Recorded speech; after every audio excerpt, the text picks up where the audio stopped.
एक छोटा सा हरा भरा गांव था जिसमें रामू नाम का एक मजदूर अपनी पत्नी और 2 बेटियों के साथ रहता था।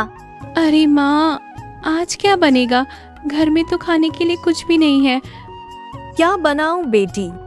हमारा गरीबों का घर है। इंतजार करो, देखते हैं तुम्हारे पिताजी क्या लेकर आते हैं। ठीक है माँ, तुम आराम करो। तुम्हारी तबीयत ठीक नहीं रहती, तुम चिंता मत करो। पिताजी कुछ न कुछ ले आएंगे। बहुत देर हो गई है, तुम्हारी बहन राधा अभी तक नहीं दिख रही। दिन भर सज संवर कर घूमने से कुछ नहीं होता, थोड़ा काम भी करना चाहिए। बड़ी बहन को देखकर कुछ सीखना चाहिए। दिन भर तुम कितना काम करती हो। माँ, राधा अभी तक सो रही है। इतनी देर में रामू आ जाता है। सोना, किधर हो तुम? देखो, मैं सामान ले आया हूँ। पिताजी, आप आज क्या लेकर आए हैं? कुछ दिन गुजारा हो जाएगा बेटी, इतना लेकर आया हूँ। ठीक है पिताजी, मैं खाना बनाती हूँ। माँ, देखो पिताजी राशन ले आए हैं। सोना और माँ खाना बनाने लग जाती हैं। इतनी देर में राधा आ जाती है। माँ, आज खाने में क्या बना रही हो? बेटी, दाल ही बना रही हूँ। तुम भी अपनी बहन के साथ थोड़ा काम कर लिया करो। सारा दिन वह अकेली काम करती है और तुम सज संवर कर रहती हो। मुझे ये खाना नहीं खाना। हर रोज यही खा खा कर मैं तंग आ गई हूँ। मुझे यह नहीं खाना। बस राधा, ऐसे मत कहो। तुम्हें पता ही है पिताजी मजदूर हैं। उनसे जितना होता है वह हमारे लिए ले आते हैं। तुम चुप रहो। पिताजी को तो मैं कुछ कह नहीं सकती। माँ से ही कहूँगी मुझे ये नहीं खाना, बस। कुछ देर बाद पिताजी घर आते हैं। माँ, पिताजी आ गए। पिताजी, आप हाथ मुंह धो लीजिए, मैं तब तक खाना परोस देती हूँ। पिताजी, मुझे ये खाना नहीं खाना, मुझे तो मांस मछली खानी है। बेटी, आज ये खा लो, कल मैं ले आऊँगा। मुझे आज ही खाना है, नहीं तो मैं खाना नहीं खाऊंगी। चलो, मैं चलता हूँ। अपनी बेटी के लिए कुछ न कुछ करके ले आता हूँ। पिताजी, रुक जाइए। आप अभी तो आए हैं, मैं खाना परोस रही हूँ। आप पहले खाना खा लीजिए। तुम रहने दो, इसकी तो आदत है ना। सारा दिन खुद काम करती है, ऊपर से बहुत जुबान चलाती है। कौन इसके साथ शादी करेगा? तुम चुप रहो, मैं चलता हूँ। पहले राधा के लिए मांस मछली ले आऊँगा, फिर आकर खाऊंगा। कहाँ से लाओगे? पैसे तो है ही नहीं। हर वक्त खुद को दोष मत दो। रामू घर से चल जाता है। बाबू, कुछ पैसे ही उधार दे दो, मुझे बहुत ज़रूरत है। आप कहेंगे तो मैं आज ज़्यादा काम कर लूँगा, लेकिन कुछ तो पैसे दे दो। और तुम्हारा घर तो पहले ही उधार में डूबा हुआ है। तुम्हारी दोनों बेटियां जवान हैं, उनकी अब शादी की उम्र है। तुम उनकी शादी क्यों नहीं कर देते? हाँ, और यही तो मुझे बहुत चिंता है। लेकिन जब खुद को देखता हूँ, जब मैं नमक लाने के पैसे नहीं हूँ, तो शादी कैसे करूँगा? अगर तुम चाहो तो मेरे पास एक हल है। तुम्हें ज्यादा खर्च भी नहीं करना पड़ेगा। अगर तुम कहो तो मैं बात करके देख लेता हूँ। हाँ हाँ, सच में बाबू, अगर ऐसा है तो बहुत अच्छा है। लेकिन मुझ जैसा गरीब की बेटी को कौन बहू बनाएगा? रामू का दिल बहुत परेशान था। बाबू ने जो बात कही थी, उसने रामू के जेहन में सोच का तूफान खड़ा कर दिया। बाबू, जल्दी बताओ, कौन सा हल है तुम्हारे पास? मेरे एक अमीर दोस्त का बेटा है, शहर में रहता है। उसे एक सीधी सादी लड़की चाहिए शादी के लिए। तुम्हारी बेटी राधा दिखने में भी सुंदर है। अगर तुम चाहो तो मैं बात आगे बढ़ाऊं। लेकिन बाबू, राधा अभी छोटी है और शादी इतनी जल्दी, मुझे डर लगता है। क्या पता लड़का कैसा हो। रामू, गरीबी में ज्यादा चुनने का ऑप्शन होता है।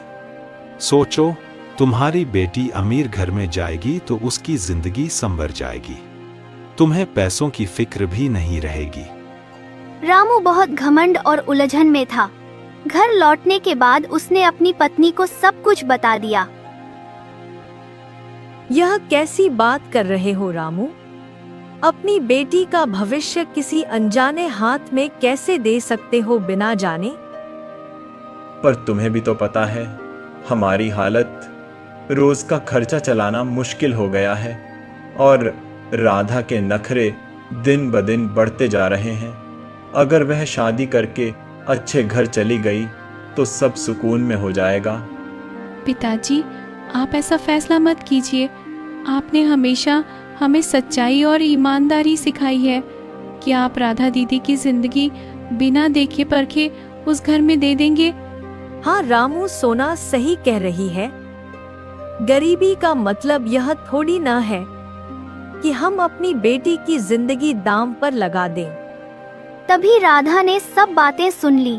उसने गुस्से में आकर चिल्लाकर कहा, बस, मुझे कोई गरीबों की तरह जीना नहीं है।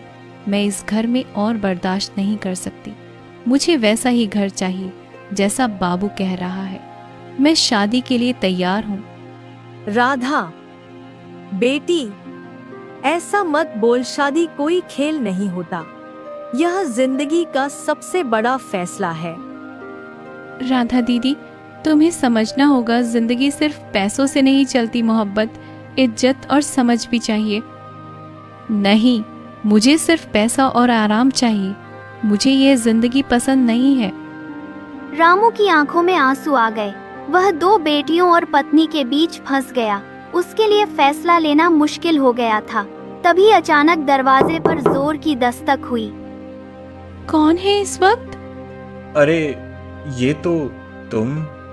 दरवाजे पर जो शख्स खड़ा था, उसका आना इस कहानी को नया मोड़ देने वाला था।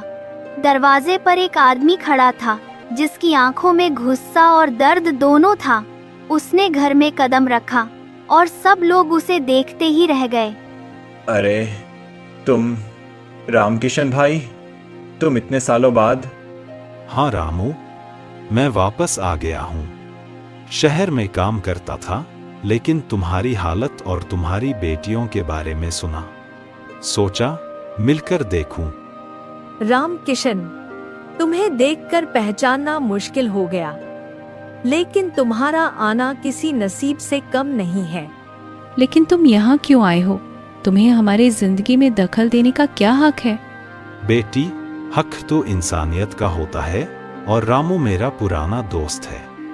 मैं चाहता हूँ तुम्हारी जिंदगी सुधर जाए, लेकिन सही तरीके से। रामू ने पूरा हाल रामकिशन को सुना दिया। गरीबी, बेटियों की शादी और बाबू का दिया हुआ हल। रामकिशन ने बात सुनकर गहरी सांस ली। रामू, बाबू जैसा आदमी कभी किसी का सच्चा भला नहीं चाहता। उसके पीछे जरूर कोई चाल है। तुम अपनी बेटी को उसके कहने पर शादी के लिए मत भेजना। मैं भी तो यही कह रही थी पिताजी। देखिए, रामकिशन काका भी वही कह रहे हैं। बस, मुझे सब समझ आ रहा है। तुम लोग नहीं चाहते मैं अमीर घर जाऊं। तुम लोग चाहते हो मैं यहीं गरीबी में सारी जिंदगी बर्बाद कर दूं। राधा बेटी, हम सिर्फ तुम्हारी खुशी चाहते हैं। तुम्हें बर्बाद नहीं होते देख सकते। बेटी, तुम्हें लगता है पैसा सब कुछ है, लेकिन पैसा भी तभी टिकता है जब घर में सुकून और इज्जत हो। तुम्हें एक फैसला लेना है, जहां तुम्हारी जिंदगी महफूज हो या जहां सिर्फ दिखावा हो। रामू ने रामकिशन से पूछा, लेकिन भाई, फिर मैं क्या करूं? मैं अपनी बेटियों का भविष्य कैसे बनाऊं? मैं तुम्हें एक रास्ता दिखाता हूँ। शहर में मेरे साथ काम करो। तुम्हारी मेहनत से मैं तुम्हें आगे बढ़ाऊंगा। पैसा भी होगा, इज्जत भी होगी। तुम्हें किसी बाबू जैसे आदमी की जरूरत नहीं है। देखा पिताजी, यही सही रास्ता है। और मुझे क्या मिलेगा? मुझे क्या फायदा होगा तुम्हारे इस काम से? बेटी, फायदा तुम्हें जिंदगी भर मिलेगा। तुम्हें अपनी जिंदगी के फैसले खुद लेने की आजादी होगी। लेकिन अगर तुम बाबू की बात मानोगी तो तुम्हारी आजादी भी खत्म हो जाएगी। सभी चुप हो गए। घर में गहरा सन्नाटा छा गया। तभी अचानक बाबू खुद वहीं आ गया। अरे रामू, मैंने तुमसे कहा था ना, फैसला जल्दी लेना होगा। अभी बताओ, क्या राधा की शादी उस घर में होगी या नहीं? सब लोग बाबू की तरफ देखने लगे। उसकी आंखों में एक अलग सी चालाकी थी, जैसे वह कुछ छिपा रहा हो। सस्पेंस और गहरा हो गया था। पिताजी, सोना, माफ कर दो मुझे। मैं बस अपने सपनों में खो गई थी। मैं आप सबसे दूर नहीं जाना चाहती। लेकिन बाबू, इतनी जल्दी? तुमने कहा था सोचने के लिए वक्त मिलेगा। वक्त खर्च करने का शौक तुम्हें होगा, पर मेरे दोस्त का बेटा देर तक इंतजार नहीं करेगा। तुम जानते हो, तुम्हारी बेटी को अमीर घर का दरवाजा मिल रहा है, वरना जिंदगी भर गरीबी में रोते रहोगे। इतना कहकर बाबू ने राधा की तरफ देखा। बेटी, तुम तैयार हो ना? हाँ, मैं तैयार हूँ। मैं ये घर छोड़कर जाना चाहती हूँ। मुझे पैसा चाहिए, ऐशो आराम चाहिए। राधा, तुम अपने माँ बाप की इज्जत के खिलाफ जा रही हो। बेटी, एक बार सोच लो। दीदी, तुम अपनी खुशी के पीछे भागकर अपनी जिंदगी बर्बाद मत करना। तुम्हें लगता है पैसा सब कुछ है, लेकिन असल में सबसे बड़ा धन इज्जत और प्यार है। बाबू, तुम्हें शर्म नहीं आती? एक बाप की मजबूरी का फायदा उठा रहे हो। तुम्हें क्या लगा हम सब चुप रहेंगे? अरे, तू कौन होता है बीच में बोलने वाला? यह मेरा और रामू का फैसला है। नहीं बाबू, यह सिर्फ मेरा फैसला है। मैंने जिंदगी भर गरीबी झेली है, पर अपनी बेटी की जिंदगी बर्बाद होते हुए नहीं देख सकता। राधा मेरी बेटी है। उसका रिश्ता मैं अपनी आंखों से देखे बिना कभी नहीं पक्का करूंगा। बाबू का चेहरा रंग बदलने लगा। उसने समझा था गरीबी के दबाव में रामू तुरंत हाँ कर देगा, लेकिन रामू की आवाज में अब मजबूती थी। पिताजी, आप मना कर रहे हो? हाँ बेटी, मैं तुम्हें अनजाने अंधेरे में धकेल कर सुकून का सौदा नहीं कर सकता। तुम मेरी जान हो। मैं तुम्हारी खुशी चाहता हूँ, लेकिन असली खुशी जिसमें तुम्हारी इज्जत और आज़ादी हो। बिल्कुल सही कहा तुमने। हम गरीब हैं, लेकिन अपनी बेटियों की जिंदगी किसी बाबू के जाल में कभी नहीं फंसने देंगे। दीदी, मैं जानती हूँ तुम्हें पैसा चाहिए, लेकिन प्यार और अपनापन सबसे बड़ा धन है। तुम्हें एक दिन यह बात समझ आ जाएगी। राधा की आंखों से आंसू बहने लगे। उसका गुस्सा धीरे धीरे पिघल रहा था। उसने पहली बार अपने पिताजी और बहन के प्यार को महसूस किया। पिताजी, सोना, माफ कर दो मुझे। मैं बस अपने सपनों में खो गई थी। मैं आप सबसे दूर नहीं जाना चाहती। नहीं बेटी, तुम्हें कुछ समझाने की जरूरत नहीं।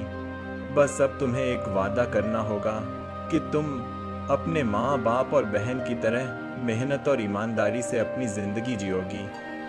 हाँ पिताजी, मैं वादा करती हूँ। बाबू गुस्से में पागल हो गया। तुम सबने मेरी बेइज्जती की है। इसका नतीजा तुम्हें भुगतना पड़ेगा। निकाल जा यहाँ से बाबू। अब इस घर के आसपास भी दिखना मत। बाबू भारी गुस्से में घर से निकल गया। घर के अंदर रोने की आवाजों के साथ एक अजीब सा सुकून भी था। आज हमने गरीबी को जीत लिया, अपने जज्बात और एकता से। और हमने सबने सीख लिया, पैसा जिंदगी का सब कुछ नहीं होता। हाँ, असली दौलत तो अपने बच्चों का प्यार और इज्जत होता है। उस दिन के बाद रामू ने राम किशन के साथ काम करना शुरू कर दिया। धीरे धीरे हालात बेहतर होते गए। राधा और सोना दोनों माँ बाप के साथ मिलकर घर संभालने लगीं। गरीबी अब भी थी, लेकिन उनके घर में मोहब्बत और सुकून की रोशनी बरस रही थी।